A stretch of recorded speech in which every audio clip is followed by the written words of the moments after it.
Grüß, willkommen in einem aufregendes video. Welcome to another exciting video, in this case episode 44 of my figure gaming video series. In this video I'll be investigating a common conundrum for anyone who is painting any kind of historical figure, which is, what colours do I use and how do I match up new figures when I want to expand an existing force mix? Just a quick caveat, I'm not primarily a modeler and my primary focus is gaming. However, saying that, I still want a nice experience. So I do put some effort in the playing area and the figures. So if you're expecting a fantastic paint job, an expert guide on how to make your figures look a lot better, this may not be the correct video to view. My main focus is getting the colours right and then ensuring I can match those colours if I expand my force mix. I'll cover some basic, and I mean basic, painting hits, but if you're currently an expert in painting, you will not be learning anything from me in that particular area at least. This video will be covering ancients, pike and musket, World War II, Cold War and moderns in terms of painting figures. There are some differences between the periods. For World War II and later, we do have a reasonable idea of the real colours which were used. We also understand those colours change with time, weather and other external factors. So this may not be such a great advantage. For Napoleonics, we do have, in theory, the idea of the colours used, but I have to say it's a very rough idea. For ancients, my understanding what colours were available in the period is about all we can work on. Thus, we can possibly get an idea of the colours of the clothing, but once again, this is very rough, and in almost all cases, it's wild guesswork. Let's get on with the video. You've just received a delivery of your nice army, be it early Persian, Russian 1812, German 1945 or Soviet 1989. The first step is to work out what colours you'll be using. I can recommend getting one of the relevant books from Osprey as a good starting point. These books contain a good overview of the armies in question, and the plates in the centre are very helpful in terms of seeing what the troops should look like in terms of colours. This is an example from the Greek and Persian wars showing some of the troops used by Xerxes. Obviously, a lot of the colours are guesswork, but if you base your army on these colours, you're not going to go far wrong. The internet can also be a good source of these drawings. Some effort needs to be made in finding what you need, but you can identify a wide range of different troop types just by using Google or Bing. Other sources are painting guides. This shows one from Italy showing Prussian cuirassiers. Other sources are the actual boxes that figures come from. This image is supposedly from an Airfix magazine, which you could potentially use as a guide for your painting. And you could also use the boxes that your, let's say, Airfix models came in as a guide. The Napoleonic Wars has a wide range of drawings from French and German sources. I found a very good source of drawings from a German source, shown on the right, which offers a surprisingly wide range of different troop types and their colours. When we move to World War II, we can get a lot of good information from painting guides, which can be found on the internet. What is rather good about these is they often provide the paints which should be used. In conclusion, my advice is to do your research and download as many images as you can and purchase as many books as you need to give yourself a good library or data set of what your figures need to look like. A strong piece of advice, don't wing it. Even if the paint job may not be that good, always try and use the most authentic colours you can. I made the mistake of painting a lot of German 6mm figures incorrectly and I always regretted it. Get the history right and even an average paint job will look good. Let's start with the easiest solution, which is to find an existing painting guide on the internet or on other sites and just follow the guideline. All these paints are Vallejo and these are commonly available across the globe. Using a painting guide, you can identify exactly the paints you need to purchase. So, apart from one colour, this gives you what you need to paint a French 1940 heavy tank. If you specifically want to use a different range of paints, you need some form of conversion charts. This is one good example. One good choice that I found is the model shade conversion chart, which is shown here with the URL. This is never 100% accurate or the same, but it generally can actually work reasonably well. Let's look at an example. In this case, I'm converting from Tamiya XF10 into a different brand. Unfortunately, the site does not support Valerio, but there are other manual sites that you can fall back on, or other ideas you can fall back on, such as the Federal Standard RAL or RLM values, and then just find that into a different range of paints. Some paint guides provide values for paints which are not readily available, at least for me, or there's a lack of a conversion chart. If you have to use something like this, the best method is to compare colour charts from the paint suppliers that you do wish to use. In this example, I've matched the colours shown in this paint guide to Mr. Hobby and Tamiya paints. This will never be perfect, but some margin of error is allowed, as no paint will retain a single colour or the same colour in the field for very long.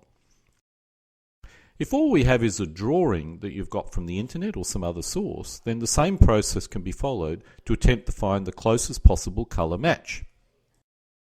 As tanks were often painted in different colours, preparing a single sheet covering the colours you wish to use is very useful. Often while matching paints you may find the same colour from different manufacturers. I tend to list both options, which in this case is between Tamiya and Mr. Hobby. However, it's wise to identify your preferred colour in some manner. This is in case you come back to paint up more figures at a later date and need to match up the colours. Matching the colours of previously painted figures can be a major issue sometimes, so it's always critical to record this somewhere. The same process can obviously be used to identify your colours of Cold War vehicles as well as World War II. In this situation, it's important to do some research. Most German tanks used the standard NATO camo in the later Cold War period, but did use other colours earlier. It will be wise to identify the period you are covering and select the correct colour for the period. Now we come to Napoleonics. Many figures use reasonably basic or base colours, as you can see in this example. White, red and bronze are the main colours used in this case. However, there are many other minor colours to consider. Wood for the rifle, yellow for the insignia, and a brownish black for the top of the headgear. However, are the numbers of these troop types low? Some variability could be allowed, so you can try mix and match, like for example different hair colour, different colour for leather, etc. The real issue is the basic colour for the bulk of your army. As the bulk of a Napoleonic army will be line infantry, it may be wise to ensure the main colours of these troops match. Historically, this is not required, as different troops will have different shaded uniforms, but I find uniformity does look nice in the playing area, even if it's not historical. For the Russian line infantry, it's difficult to find a good match for their uniform. I ended up with a dark green, but other sources indicate a lighter green. In this case, I feel the player can choose whatever they feel looks best, but whatever you choose, make sure you are happy with it, because most of the figures will use it. Incidentally, I think the dark green is what the official colour is, but being in the field for a while, it very quickly fades to a much lighter green. Anyway, that's my guess in this particular case. When you're dealing with a different troop type, you may consider changing the green slightly so you can identify these troops easily. In practice, unless you have great eyesight, this may not be noticeable on the playing area unless the troops are next to each other, but it's something you could consider. Another option in terms of colour scheme is using other people's models, in this case a Russian Ulan. The blue here is unusually light, and I found few references which indicate this shade, but it looks nice, and in the end I used it for my Russian Ulans. To assist me in matching paints, I've created my own paint chart using the original paint charts supplied by the manufacturers. Other options is to use the paint charts actually supplied by the manufacturers. Taking one of these boxes and then pasting it into a drawing so you can compare colours is one rather imperfect way of getting a short list of colours. I normally do this within PowerPoint or Libre Present. You basically import the image, or you can use an image application as well on a PC, but you import the image into whatever application you're using, and then you copy and paste these boxes in there, and then you can start comparing colours to try and get the closest colour to what you're aiming for. Unfortunately, one caveat, a lot of the colours provided in the guides by the manufacturers don't actually perfectly match the actual paint when you paint it. I'm not quite sure why this is the case. I suspect it's to do with the undercoat you use and also the surface you paint. So whatever you do, it's never going to be 100% perfect. Now we come to Ancients, which is both easier and in some cases harder. Once you've found a drawing you like to base your painting on, it's generally easier to find the colours you need. Once again, make sure you record what you use in case you intend painting more figures later, although for Ancients this is rather rare, at least it is in my case. I often like getting a number of different drawings from the internet to use as my painting guide. This shows a number of different images of Numidian horsemen.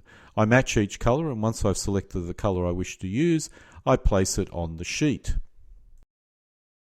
A quick point about painting. While I spray an undercoat on all my figures, either a black for a base effect or the primary colour of the figure to ensure there are no metal spots showing, the actual painting that at least I do is all dry brush. I find spray painting is better suited to larger models or figures. 15mm figures are a good sweet spot for spray painting, but for 15mm infantry or 6mm figures, I find dry brushing is better, at least for me. The undercoat or the initial coat is always sprayed on, but everything beyond that I always dry brush. A true expert would spray most of a 15mm figure, and I have no doubt would achieve a brilliant job, but as my painting resembles a factory production line, I'll stay with what I feel gets the job done acceptably well quickly. But for those who wish to go down the spray painting path, a compressor with an air tank gives you the best result, or at least I thought. However, I've noticed some of the small electric compressors, without a visible air tank at least, seems to do a pretty good job as well. Now we come to the paints. I originally, and when I say originally, I mean about 30 years ago, I used Humbrol enamel paints. However, the thinning annoyed me, so I quickly moved to a water-based acrylic paint. I initially gravitated to Mia acrylic paints, and I must admit I liked them even to this day. The only issue was the range of colours, or lack thereof. When you start painting Napoleonic figures or World War II armour, this becomes a bit of an issue, so I had to look for other paints to fill the required gaps. The Mr. Hobby range contains a lot of the missing colours I needed. I find them rather hard to find, especially some of the special weathered paint colours. There are still colours missing, especially for Napoleonic figures, so I continued my search. But the real reason why I moved away from Mr. Hobby is that it just became too difficult to get these paints, reliably at least. Vallejo is an excellent range of paints, which I highly recommend. If you can't find the colour you're looking for, you're not really looking. This is the range I use for those critical, historically accurate colours, such as Prussian blue. If you're only painting a small number of figures and know exactly what paints to use, then buying and storing the paints is not an issue. However, as I paint a large number of variable figures, this has become an issue for me. I tend to have a full range of the various paint brands I use, so I'm never left in a position where I'm missing a critical colour. I paint in the garage, but I do not like to store my paints there due to the wild different temperatures which normally occur in the garage, which does have a negative effect on the paint. So I pack my Tamiya paints in plastic boxes, labelling the numbers at the top and placing them in my study, in my home, where the temperature is a lot more regulated, or alternatively my basement, which is even more regulated.